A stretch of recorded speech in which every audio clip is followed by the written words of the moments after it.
Hi guys, welcome to another review. My last pick before we head over to Wayne's pick. I'm going to go with American Psycho from 2000, directed by Mary Herron. What an awesome film. I love this film so much. What an awesome man. film. It's honestly probably top 20, top 15 of all time for me. I love the film so much. So yeah, I went with this pick, but there's a little quick story that I've mentioned many times, probably once on my channel before, about DiCaprio pretty much being in the lead. Oliver Stone was attached to direct at that time. But then Titanic came out. It was a huge, success. Made him a huge star. So his agent persuaded him to take something more for his crowd at that time. So he ended up doing The Beach instead. That's correct. Opening the door for Christian Bale. That's right. And and Christian Bale lost out the job to DiCaprio in Titanic, which was probably a bigger career, boom. But to me, this is his most iconic role. So I'm just so happy he ended up getting it over DiCaprio, right. Especially at that time, because DiCaprio. It'd be hard to see somebody else play this role now. Yeah, it's one of those roles. It's hard to picture someone else. He just really kills it.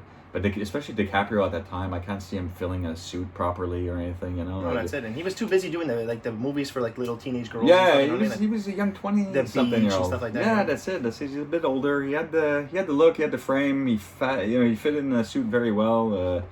Crazy. I think he's just phenomenal. No, for sure. He played it well. So yeah, it's a phenomenal looking film. It's filmed in New York. I love the locations, filmed around New York and all that. It's great. Especially some of the ones inside the condo too, where you get the outlook of New York, like the skyline in New York. Overlooking Central Park. Some scenes. I mean, you just got beautiful locations. Nice. Even the restaurant, nightclub scenes, everything. The whole look is beautiful. You got great written dialogue throughout the film. Yep. Great music. It's supposed to be set in the '80s, so it's you got a lot of '80s feeling music and stuff like that. It's just fun times. Got a great cast led by Christian Bale, of course. It did pretty well in the box office. That's true. Yeah, it was like a $7 million budget. 30, and it made like 34. I think, yeah, 34, something like that. So yeah, for sure, definitely a decent hit. And most people thought it wasn't going to do much. So ended up being his most iconic role and made some money. So it's a win-win. And you got a lot of side characters. Jared Leto. That's right. Willem Dafoe plays the detective. Chloe Sevigny plays his secretary. Reese Witherspoon plays his fiance for a few scenes. Samantha Mathis is I love her from Broken Arrow. That's and correct. Pump Up the Volume. She's in it for a few scenes. Just a great cast all around, led by Christian Bale. It's all about him, this picture. So it's just fun to see him encounter with these characters throughout the film. And there's many great scenes. We're going to get into it right now. So you get the opening restaurant scene, credits and all that. You get a sense of his buddies sitting down. They're just they're super rich, but it seems living super bored. Rich and lavish life. Yeah, but maybe a little too long. They just got bored of it. And one of his buddies is he's in the bathroom there, and he comes out, and he's just like, this restaurant doesn't have good enough bathrooms to do coke in.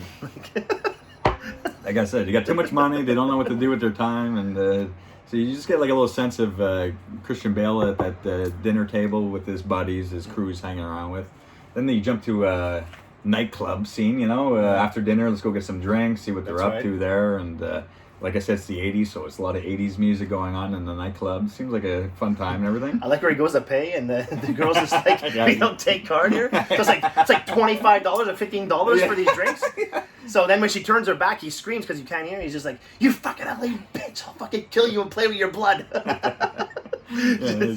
he doesn't even, he's in his huge suit still, and a tie right up there. It's not even loose. And he says it just like, oh, I'll fucking kill you. And he's like, right back to normal. And then she hands him the drink. So you get a sense of his buddies, what they do throughout the night, and then we get a nice quick shot of his apartment in the morning. Yeah, that's the scene I was talking about. It's beautiful. Nice shot, nicely lit too. Yeah, it's beautiful. But I like how they kind of just pan in at the first shot. Yeah, it's coming down his hallway. You get some pictures on the walls and stuff. Then you see Christian Bale doing his exercise routine. With the nice classical music too. Oh, that's true. The beautiful classical music for that exercise scene. And I like when he's like, when I wake up and my face a little puffy, I'll wear an ice mask, to finish the rest of my routine. You got him stretching with the ice mask on and shit. He can do 1,000 crunches. Yeah, he can do 1,000. So he's like talking to himself, kind of I can do 1,000. He's so proud. Then you get a bathroom shower scene, apricot honey scrub. He's name all these lotions he uses and applies. It's just, I love it. And then the face mask scene is like the original idea of a Patrick Bateman as he takes off his face mask. Yeah. great. But I like what he says right before that. He's like, if I use aftershave, I like to use one with little or no alcohol, because alcohol dries out the skin. It makes you look old. You know, he's giving you all these beautiful beauty tips, you know? That's it. I mean, maybe they should have had him on Body Break giving beauty tips. I just love this movie so much, man. It's just so much fun. And then we get a shot of him, shot at work. There he's walking to work. Yeah. I'm walking on sunshine. Oh, he's got the '80s tape deck player right. over his ears and shit. Good morning, Hamilton. Nice tan. Yeah. If you don't catch that, another guy calls him Hamilton, because I thought he called him like a different name. I couldn't make it out, so I put the subtitles. So while he's walking to his office for the first time, listening to music, a guy goes, "Morning, Hamilton. Nice tan." And it happens to be the guy that plays Marcus Halberstrand. Yeah, you see after. So a lot of people might not catch that, and I can make out the name list with the subtitles. So, and we'll touch more onto that a little bit at the end. Yeah, because everyone's mistaken everyone in this movie. That's right. That's probably the biggest key to this film to try to understand it is like understanding that everyone just doesn't recognize anyone by name or face. It's just status. Bale alone. He's Bateman. He's Davis. He's Hamilton now. He's Halberstrand. I know, that's it. He's like 4 or 5 people in this movie. That's it. So it's just it's an important topic we'll touch on at the end. That's right. Try to understand more the ending theory and all that stuff there, because it is a talked about ending. A lot of people can't figure it out, so we'll try to touch on that near the end, I guess. But yeah, when he's at his work, we see his secretary for the first time sitting there. You tell he doesn't like her outfits. He's always like really condescending to her and stuff like that. Next time, don't wear that outfit and put on some heels. Excuse me? You heard me. But I love though. You know, this is what these rich guys do. You know, they walk to the office, got the $2,000 suits on. Okay, do this, secretary, do that, whatever. And then he pops his legs up on the desk and does nothing. And I think he shoots on Jeopardy or Wheel of Fortune, you know? What's it do? It's like it's trying to really enforce the idea how bored these rich guys are with their lives, you know, throughout the film. So. And it's funny because as the whole film goes on, you could actually test this. You never see them working. Him or his buddies. It's just they're just always just lounging around, whether they're in the office or they made it, and they don't know what to do with themselves now. You never see them working. They're at the office, but he's always just chilling, listening to music. It's true. It's great though. But right after that, we get the introduction to Reese Witherspoon's character. That's right. They're kind of like engaged, but he looks doesn't like he's not care. He's more interested in his music. This guy. They're in a cab going to a restaurant, and he's listening to the new Robert Palmer tape, and he's like. She's blabbing on. You hear his thoughts. She's blabbing about something. I'm just trying to listen to Robert Palmer here, you know. He's like, what? I think we should get married, Patrick. That's it. The scene would be right, you know, it'd be all set up perfectly. But then we go, we get the restaurant scene, meet some more characters, some of his friends, some of her friends. And, that's right. He's narrating in his head. He's like freaking out about how disgusting the restaurant is, but then he's like happy about it after, and he's like, "Oh, we got a good seat." But it's all in his head, you know. Like it is. You always feel what he's thinking, and then you get his expressions, and sometimes it's not what he doesn't say. Always what he's feeling. It's just funny to get both sides of what he's doing and feeling and thinking and whatever, you know. And it kind of ties that scene there at the bar, at the restaurant. It kind of ties everybody together. Like you see, is Reese Witherspoon having an affair with his buddy because they're pretty close, you know what I mean? But he doesn't know that I'm sleeping with this girl, and, you know what I mean? Samantha Mathis' character is like supposed to be Reese Witherspoon's best friend in the film, and he's sleeping with her. And then he goes on like a big political speech where everyone's like looking at him like he should be the next president. Like global warming and all these things, and homeless people in shelters. He's going on and on. About stuff like that, but there's two like goofy friends that you only see in that one scene. They have like black spiky hair, and they don't even talk. They don't even like look at him. But when he's having that speech, they even like drop their shrimp or whatever. Yeah. They're like looking, and he's like winning them over. You know, he's just so funny. I think if they're not mistaken, they're like a relative of Reese Witherspoon's character in the movie. Wasn't she saying she was going to see her cousin? Or maybe something like that. Something along those lines. Yeah, it's one of those small dialogue. Yeah, parts that's it. Yeah, it's not really a huge thing about. They're in that one scene. Yeah, it's always thought it was funny because. They don't fit in. Those the other characters, and then those two just pop in for that one scene, and everyone's all in suits and they just kind of stand out. Big black spiky hair, like it was funny. I don't know. But right after that, you get like a scene where he's taking money out at the guichet or the little bank booth, and he sees a woman walk into a corner. That's right. Like he rushes, like it's a red light. Yeah, Hello. Hi. He stands at the corner, waits with her. Hello. And she looks, but then, you know, she's kind of like interested. You Yeah. can tell because, you know, he's dressed well. Takes care of himself. That's it, nice tan. You know? Little to no alcohol. Yeah, that's it. He's looking young, you know? I think he's probably like 27 though at this time, so he's young, I know he is.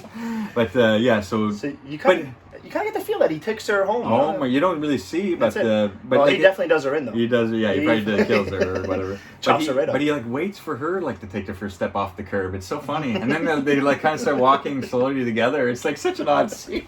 And then yeah, you're right. Like you don't see her or anything like that, but you cut right to like bloody. He's like bringing bloody sheets to the laundromat the next day. Yeah. Right. It's so funny. I don't fucking understand.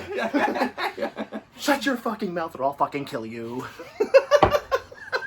Yeah, he's trying to get his sheets clean. It looks like blood stains there, and the people running laundromat are like, we can't get these stains out. But then his friend comes in and like recognizes them. Patrick. Yeah, well, this is his cranberry royale. Yeah, where are those stains? Cranberry, cranapple. And then he's walking out, and she's desperate to make plans with him, you know. Yeah. And so he's like, okay, what about next Saturday? Oh, next Saturday? Yeah, for sure. I'm so down. Can't do it though. He's like, can't. Sorry, I got something. So why did you suggest that day to her? You know, it's so great, man. He's always in a rush. Doesn't want to talk to anyone. And get out of every situation. He always has plans, or someone just walked into his office. Some name he just shoots out. Like. But it's also a strange scene too, because like if there was bloodstains and everything, like it's so strange that he's like, oh, can you deal with these people? Yeah. Like obviously you would like take that back in your car, and I'd probably burn those sheets if any. You know, this guy's bringing bloodstains to the laundromat. You know, it's just this movie, man. It's just so much.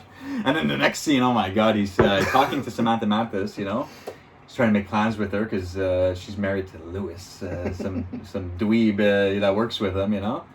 And yeah, he's like, where what are you doing tonight? Like, because she can't make plans with him, and he's like, Lewis is out of town, you know. He's such a tumbling dickweed, you know. Like, come out with me tonight. You know? That's it.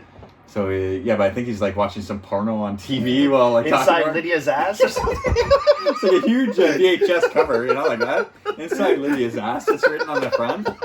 So he tries to make reservations at Dorcia's because that's the only way he can get her to come out with him. She didn't want to go out until he said Dorcia. Yeah, Dorcia is like the fancy place that everyone needs to go to and can't get to. You know, even if you're on top of the top, you know, you can't get to this place. It seems unless you murder someone or something. Like, what is this restaurant? You know, you can't get in there. Like, but, only Paul Allen can get in there. It's true.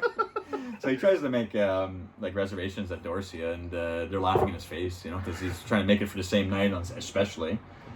So he's like, you know, he's not almighty though. We find out there, you know, that one scene, they kind of it gives us a little more information. But let's be honest, I wouldn't want to go to a place like that. You call for reservations, even if it's late. The guy's laughing in your face. These people just got to be with the tops of top, because who's going to be there type of thing. Yeah, that's it. It's all about your look.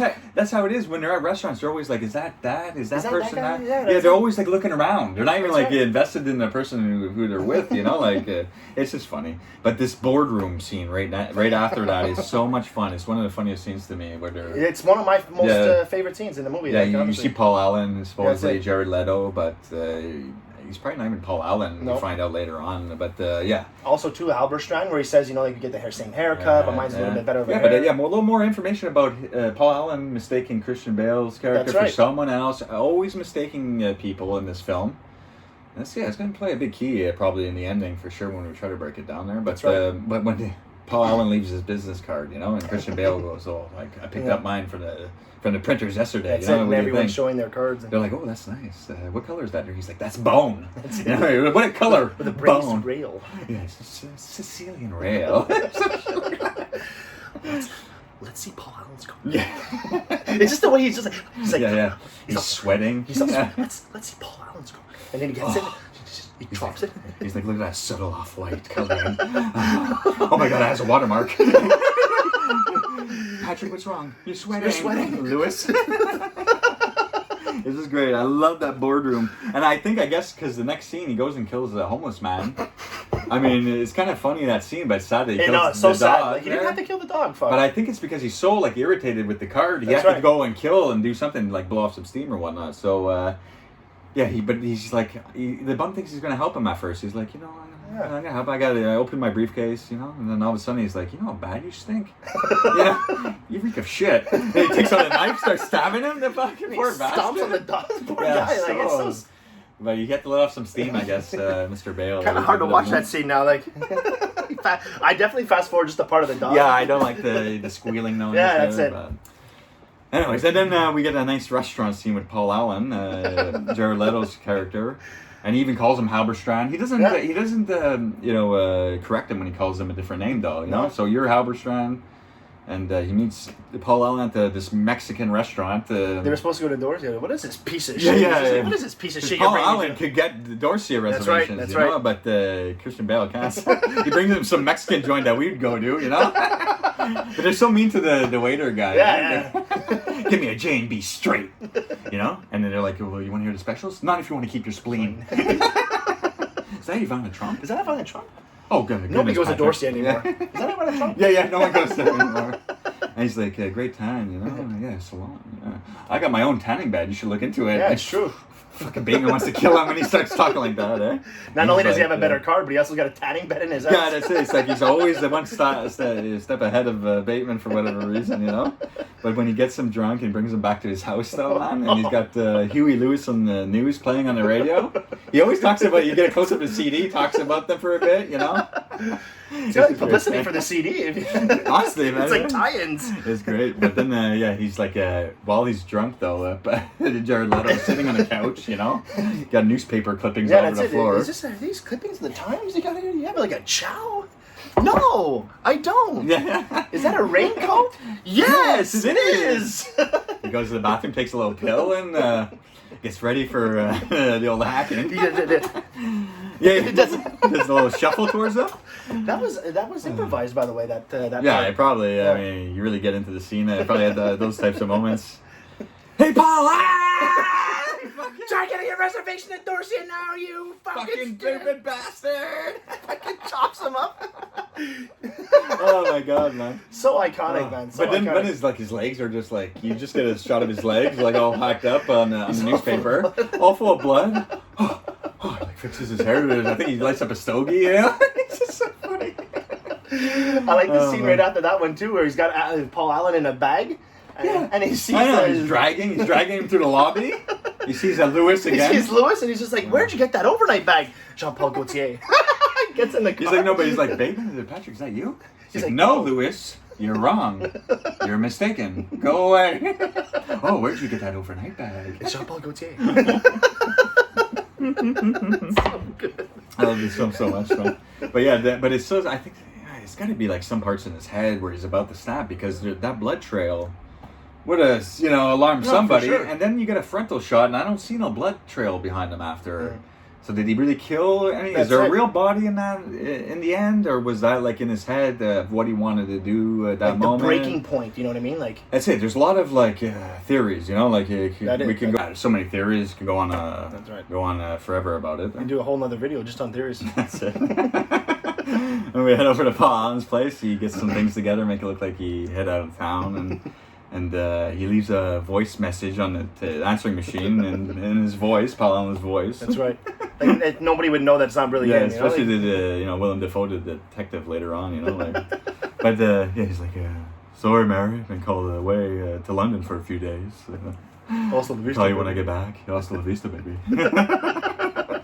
He gets out of there, and then we get a scene when he's in his office listening to Lady in Red, and Willem Dafoe's character comes in for the first time. That's right. Questioning about Paul Allen's disappearance, and he just gives exchanges a few things, but he tries to rush him out of there. That's right. He has a meeting at the Four Seasons with Cliff Huxtable. Yeah, he tells him that. He's like, Four Seasons, isn't that a little far? Yeah, that's it. He goes, no, we have one down here too. That's now. Right. Cliff Huxtable is also Bill Cosby in the Cosby. Oh, that's true, eh? Yeah, is that his character's name? Cliff Huxtable. That's true. Yeah. So basically, he had a meeting with Bill Cosby at the Four Seasons. That's a weird little thing, man. I don't know. That's so strange. Yeah, but I guess he's like a bit nervous after that talk with the detective, because we get a big exercise scene where he's going crazy with sit-ups, and he's watching Chainsaw Massacre. Chainsaw Massacre's in the background. He's all screaming. It's so good. He's doing a bunch of that stuff. He's doing an air workout, but then he goes and hits the streets in his limo there and picks up a prostitute, a lady of the night there, brings her home, calls an Eder call girl to join them. That's right. He tells that first prostitute to go wash herself in the bath, and he's spraying water on her, and then the Eder call girl comes, and then he's laughing with her, and he gets all serious. I'm like, hello. All right, let her up, you know. All right, you put your robe on, not the Dijon, and join me and my guest for drinks. He tells this prostitute. But he's like, yeah, it's just like so ridiculous. This whole lead up scene. I like where he's just like, Christy, get on your knees and show Sabrina your ass. Yeah, it's a big vulgar threesome scene there. But right before that, he's like sitting on the couch. It's like, don't you want to know what I do? And then he's like, they're like, no. Like, I don't give a fuck. He's like, I work on Wall Street at Pierce & Pierce. Okay, he's always like, talking about himself, and no one gives a fuck, you know. I don't want you to get drunk, but it's a very fine Chardonnay you're not drinking. You know, it's like he shoots on Genesis and Phil Collins. He's talking about them for about 4 or 5 minutes. Then we get into the bedroom. Yeah, that's it. Get into the camcorder going on. Studio. There's a girl that's been on my mind. Studio. Yeah, we get the big him flexing in the mirror. He's like only looking at himself throughout the whole scene, you know. During the commentary of this that scene right there. Okay. Apparently, Bale sat down with the director of the movie. Mm-hmm. And when they were going over different scenes and different things that he'd want to do to the two prostitutes, yeah, he was drawing like little stick figures on the pad, on notepad, of like the positions that he wanted to do, like in that scene. Okay, little stick figures. He's no artist. That's pretty funny though. Yeah. Then after that's all said and done though, we get them like waking up in bed a bit there, and they're like, "Can we go now?" He's like, "No, we're not done yet." He has a coat hanger in his hand. But he doesn't kill them. They're walking out a bit bruised and bloody and stuff. So he beat them up a bit, I guess. You find out later she had to stay a couple hours in the emergency. That's it. That's true. Yeah. But then we get a club bathroom scene. Like after that whole scene with the girls, he's back with his friends at a club bathroom trying to do cocaine. That's right. His buddy's all like on steroids. He's freaking out, yelling at the other guy in the other stall. But yeah, he's like complaining about how bad the cocaine is, and Christian Bale is like, just do it. If we do enough of it, I'm pretty sure it's going to do a job. He's all upbeat about it. You know, it's like, okay. It's just so, but this is like kind of getting to the ending, you know, kind of thing. But but then he's talking to like a model upstairs, and it's always like the music's too loud, so people can't understand what you're saying pretty much. Just like the first scene you mentioned about he's talking to the bartender. Yeah, he's like, he tells the girl he likes to do murders and executions. That's right. And she's like, do you like it? And he's like, oh my God, you're into that too, kind of thing?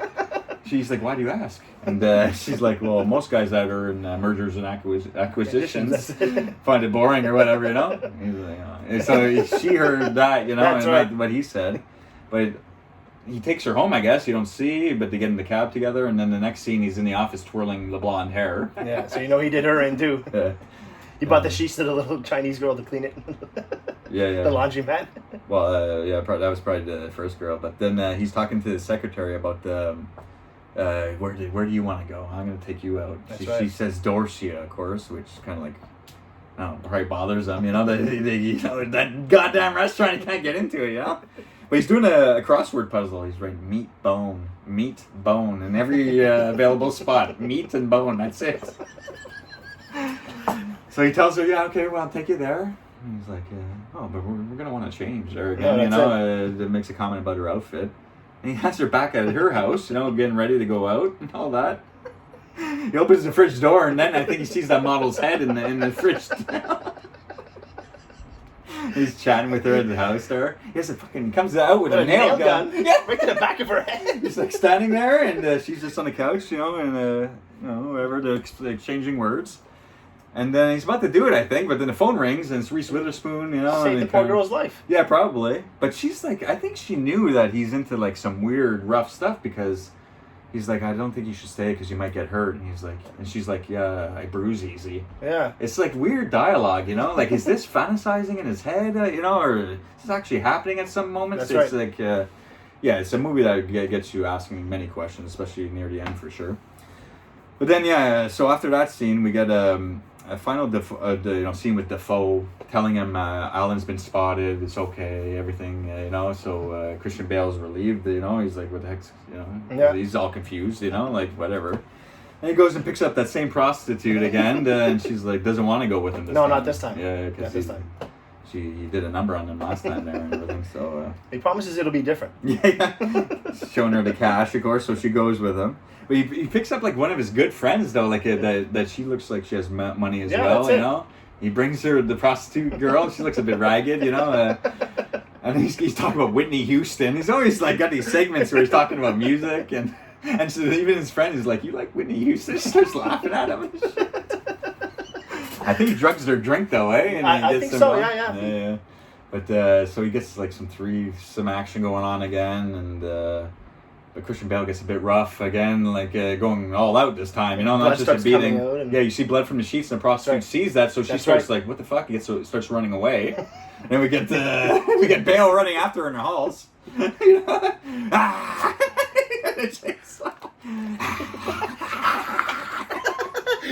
He's running. He's dangling with. Trying to time it perfectly for it to drop on her. I like the part where he bites her leg and she kicks him and she's like, "Not the face, you bitch!" Not the fucking face. He's wearing like white tennis shoes, I think. He's got on, he's butt naked. Got the chainsaw at full blast. No one hears this in the apartment building, so it's got to be more in what he wants to do. That's it. And I think, this just came to mind now, because the scene right after this, it's him with Reese Witherspoon in the restaurant, and he's drawing the body with the axe. The chainsaw through it. That's right. So maybe throughout that whole boring dinner scene with Reese Witherspoon that we didn't see, and we just see him drawing the picture, that's what he was fantasizing about. Maybe during picture doing it to her. Because he's like, it's not working out with Witherspoon. He gives her, tells her, "I gotta return some videotapes." He gives her a wide berth. Yeah, he likes that. I forgot to mention the other scene where he tells Lewis in the bathrooms, "I gotta return some videotapes." It's like going after her to kill Lewis in the bathroom with leather gloves. He kisses his hand. Patrick, I seen you looking at me. So weird. I gotta return some videotapes. What kind of videotapes is he talking about? Because like later on in the movie, he talks about that he's filmed killing these women. I wish I could still say that to this day. I gotta return some videotapes. This guy in the 80s, video stores. Yeah, I miss those days, bro. But then so he breaks up with the Witherspoon. Got the drawing of this whole scene. So I think it's a bit in his head. And then this is really when it starts breaking away from kind of like real, reality. Is like he's taking money out from the bank machine again. It tells him to feed it a stray cat. Of course, there's a stray cat. He picks it up. What a coincidence! Yeah, that's what I'm saying. He got a gun to the cat's head. He's about to shoot it and put it in the machine. I don't know. An old lady sees it, stops it. That's right. He blows her away. And he kills her. Cops show up like a minute later. Big chase. Yeah, he blows their cop car one shot. He's like, he's looking at the gun. He's running through buildings. I like where he runs out of the building. He runs back in, shoots the guard where he's going. Yeah, revolving door there. Yeah. Poor bastard, just gets shot. This guy's just there doing his job, working a 9 to 5. You know what I mean? He's got kids at home to feed. It's blown away by Bateman. That's true. But then the other guy, you think he's going to do the same thing too, and he pulls out a pen and just signs his name to get into his office. Then he rants to his lawyer about how many people he killed. That's right. I ate some of their brains, he says. I cooked some of it. He's filmed killing these poor women, about 40 some odd people. It's like having a panic attack in his office, just letting it all out to his lawyer, whatnot. And then, we wake up the next day. He goes to Paul Allen's place, where he did the chainsaw murder, supposedly. That's right. Paul Allen never lived there, we find out. The bodies that he stored there are not there. So, like I said, maybe that whole scene was just in the figment of his imagination while he was drawing that scene at dinner. So bored with their shit, he's like so into what he's gonna do. That's right. And that's why he like pans out on the picture after this scene. I think that's accurate for that, anyways. But yeah, then this is where it comes in, like near the ending, where he tells like his friends, his friends are calling him Halberstrand throughout the film. Bateman, Davis, Hamilton. Hamilton, yeah. Even at the beginning scene at the restaurant, they say Paul Allen's sitting over there. It's clearly not Jared Leto. That's not Jared Leto. So they're mistaking him for someone else. These guys, it's just clear that they don't care who you are, what your name is. That's right. It's just about status. You're a suit.